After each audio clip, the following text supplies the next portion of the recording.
প্রিয় কৃষি বন্ধুরা, আপনারা দেখছেন এখন সরাসরি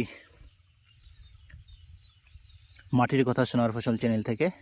আমি এই মুহূর্তে রয়েছি চেরি টমেটো খেতে।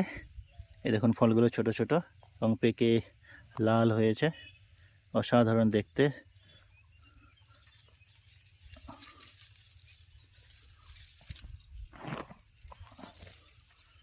এই দেখুন কালার।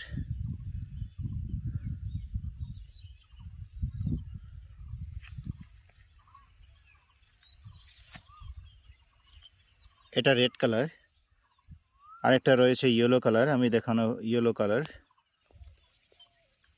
এই যে কৃষি বন্ধুরা, এখানে দেখুন, এটা এই চেরি টমেটো পুরো প্রায় ইয়েলো কালার।